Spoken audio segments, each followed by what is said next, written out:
campervan was repaired and ready for new adventures. Stevens Pass! No, not yet. I mean, we're on Stevens Pass Highway. It's officially called that right now. We were headed for the South Cascade Mountains. Doing it.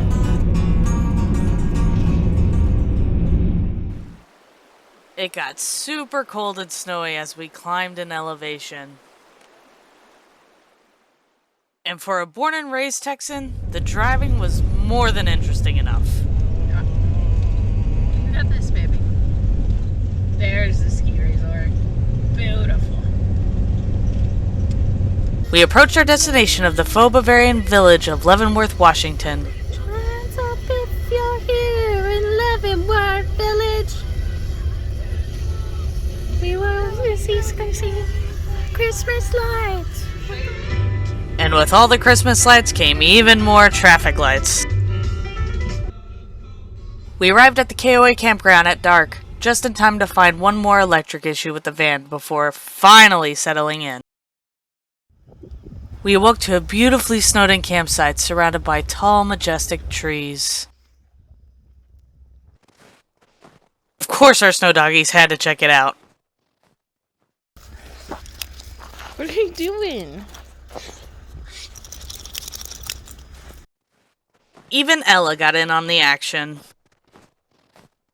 Malcolm was another story. Oh. Really?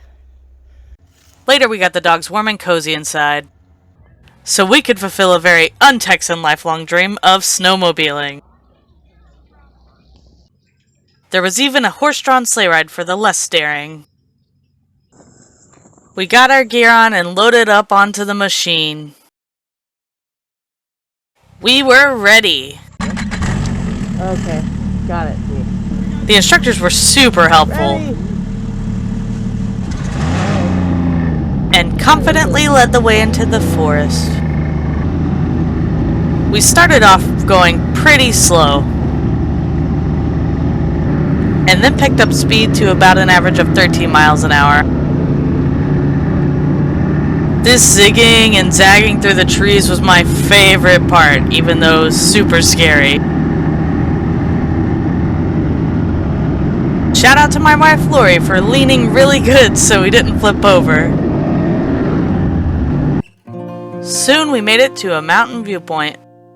Historically, these lands were used by the indigenous from Yakima, Chinook, and Wenatchee tribes.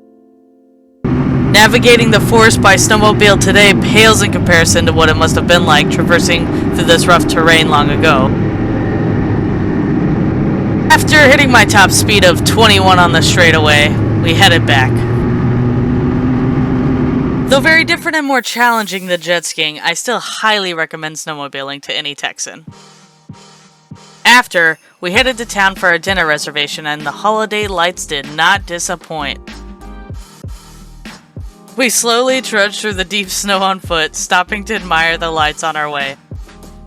We were pumped to try Mana, a local organic multi-course dining experience. The best part was the unique outdoor seating option. By opting to eat outside, we got our own tiny little heated snow globe. This was such a cool experience I will never forget.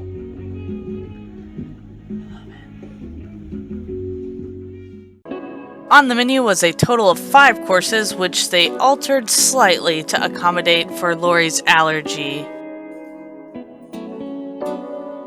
Here's the salad. Yum. This carrot soup was too good to stop for a photo first. We got this awesome dumpling instead of the harissa lamb due to allergy constraints, but oh my god, was it delicious. I could have eaten several of those. Lori's broth was a little different than mine because she is so special. Okay, now this ponzu smoked king salmon with the beurre blanc sauce was the most amazing salmon I think I've ever had. We finished strong with the chocolate ice cream torch that was perfection. The next morning, we decided to stay and chill at the campsite. We all warmed up inside. while Lori made our holiday favorites. For me, that means breakfast casserole, which my wife did a wonderful job on. And for Lori, that means pot roast. Mmm. The next day, Malcolm did not want to get up and leave. Before we headed back to the Puget Sound, we had to stop at the Bavarian Bakery for supplies. There was so much to choose from. Lori went with the cherry cheese Danish, while I chose a chocolate croissant. Thanks for watching and happy holidays. From our pack to yours. And coming soon, our boat.